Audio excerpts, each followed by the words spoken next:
అయితే దేవుని బిడ్డలారా, ఆయన శిష్యుల యొక్క జీవిత చరిత్ర మనం ఎంతైనా నేర్చుకోవలసినటువంటి అవసరత నేటి సంఘానికి ఎంతైనా ఉన్నదని నేను జ్ఞాపకం చేస్తూ ఉన్నాను. అయితే ప్రభునందు ప్రియమైనటువంటి దేవుని బిడ్డలారా, ఈ మధ్యాహ్న కాల సమయంలో యేసుక్రీస్తు ప్రభు శిష్యుడైనటువంటి ఫిలిప్పును గురించి, తన యొక్క ఆత్మీయ పరిచర్య విధానమును గురించి ఈ మధ్యాహ్నము మీతో మాట్లాడాలని పరిశుద్ధాత్మ దేవుడు నన్ను ఇక్కడ నిలవబెట్టి ఉన్నాడు. దేవునికి స్తోత్రం, హల్లెలూయా. యేసుక్రీస్తు ప్రభు 12 మంది శిష్యులలో ఒక్కడైనటువంటి ఫిలిప్పు యొక్క ఆత్మీయ జీవితము, తన ఆత్మీయ పరిచర్య విధానమును ఈ యొక్క మధ్యాహ్న కాల సమయంలో మనం ధ్యానము చేస్తూ అనేకమైనటువంటి పాఠములను మనం నేర్చుకుందాం.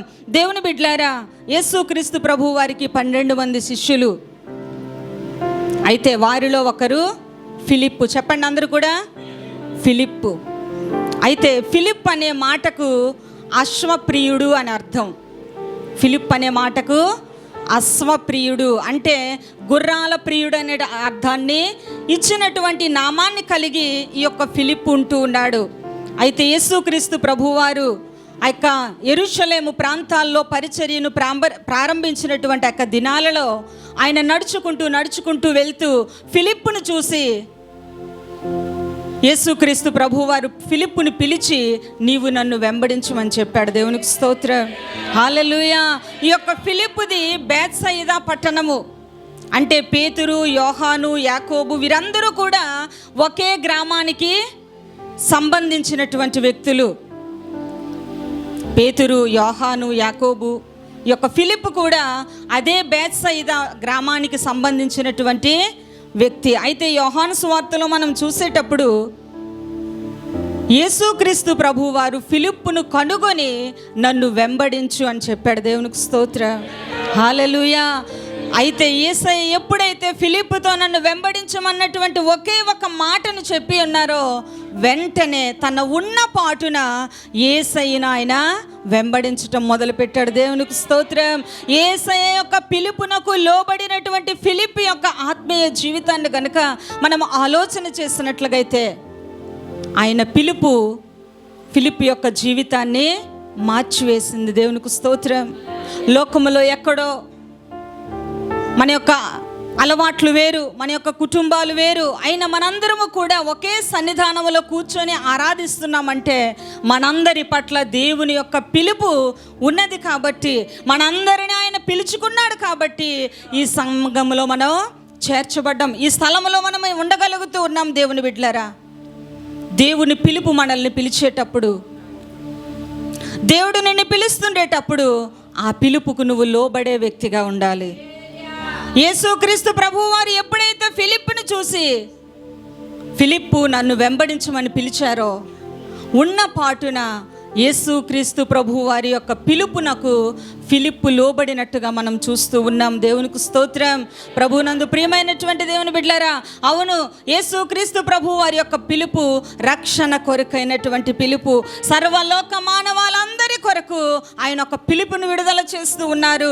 ప్రయాసపడి భారం మోస్తున్న సమస్త జనులారా, నా యొద్దకు రండి, నేను మీకు విశ్రాంతినిస్తాను. ఇది లోకములో ఎవరు ఇవ్వలేనటువంటి పిలుపు.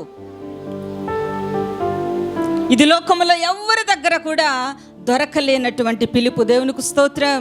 మన జీవితాల్లో అనేక మంది మనకు పిలుపులు ఇవ్వచ్చు, అనేక మంది మనల్ని అనేకమైనటువంటి కార్యక్రమాల కోసం మనకు పిలుపునివ్వచ్చు. కానీ యేసుక్రీస్తు ప్రభు వారు మాత్రమే రక్షణ కొరకైనటువంటి పిలుపు. నశించిపోతున్నటువంటి ఒక లోకము నుండి మనల్ని విడిపించటానికి, మన యొక్క జన్మ కర్మ పాపముల నుండి మనల్ని రక్షించటానికి, నిత్య జీవ రాజ్యానికి మనల్ని హక్కుదారులను చేయటానికి ఆయన మనకు పిలుపునిస్తూ ఉన్నాడు. దేవునికి స్తోత్రం. ఎవరైతే ఈ పిలుపుకు లోబడతారో, ఎవరైతే యొక్క పిలుపుని వింటారో, ఎవరైతే ఆయన స్వరం విని లోబడతారో, వారికి ఆయన నిత్య జీవ రాజ్యానికి తీసుకువెళ్తారు. దేవునికి స్తోత్రం.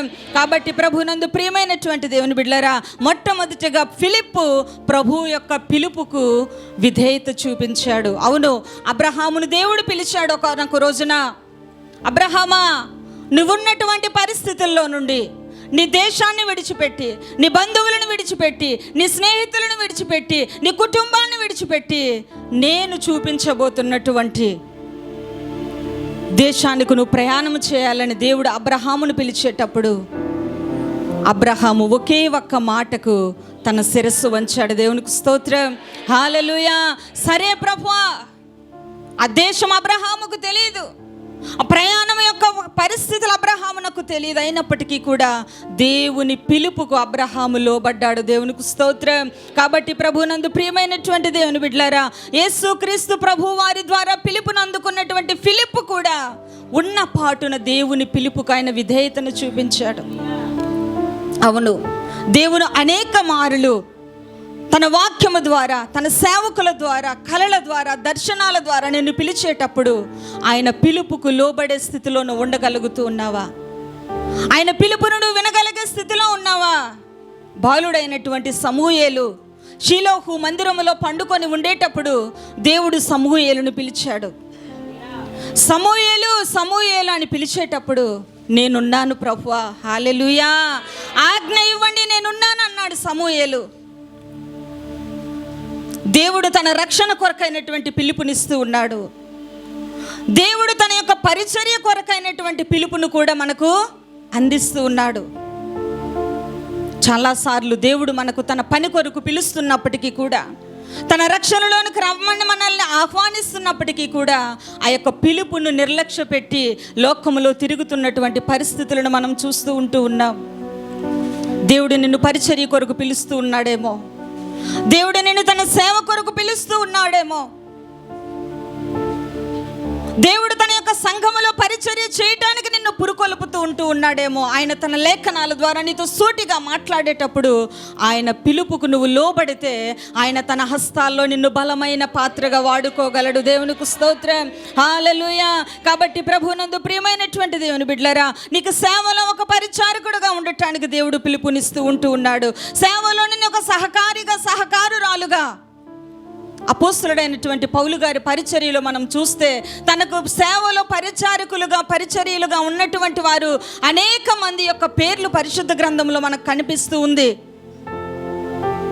వారందరూ కూడా కేవలం ప్రసంగాలు చేయటం, పాటలు పాడటము, బోధించటం మాత్రమే కాదు, సేవలో సేవకునితో సహకారులుగా ఉంటూ వారి అవసరతలు తీరుస్తూ, వారికి సేవ చేస్తూ, సేవ చేయటానికి వారికి ముందుకు నడిపించే అనేక మంది పరిచారకులు పౌలుతో ఉండటం మనం చూస్తాం. కాబట్టి దేవుని బిడ్డలారా, దేవుడు నీతో మాట్లాడేటప్పుడు, నిన్ను దర్శించేటప్పుడు, నిన్ను ఏ పిలుపుతో ఆయన పిలుచుకొని నిన్ను ఇక్కడ కూర్చోబెట్టాడు, లోకములో ఎక్కడో దూరముగా ఉన్నటువంటి మనల్ని ఒక ప్రత్యేకమైనటువంటి ఉద్దేశంతో ఆయన ఇక్కడ కూర్చుండబెట్టేటప్పుడు ఆయన పిలుపును నిర్లక్ష్య పెట్టి, ఆయన యొక్క ప్రణాళికను మరిచిపోయి, ఆయన యొక్క వాగ్దానాలను విడిచిపెట్టి మనము సాగిపోతూ ఉంటూ ఉన్నామేమో. ఈ మధ్యాహ్న కాల సమయంలో మనము జ్ఞాపకం చేసుకున్నట్లుగైతే ఆయన పిలుపుకు నువ్వు లోబడేటప్పుడు దేవుడు నిన్ను ఉన్నతముగా వాడుకుంటాడు. ఫిలిప్పును చూసినట్లుగైతే యేసుక్రీస్తు ప్రభు వారు ఎప్పుడైతే ఫిలిప్పు నన్ను వెంబడించమని చెప్పారో, వెంటనే తను ఉన్న పాటున యేసయ్యను వెంబడించడం మొదలుపెట్టాడు. దేవునికి స్తోత్రం, హల్లెలూయా.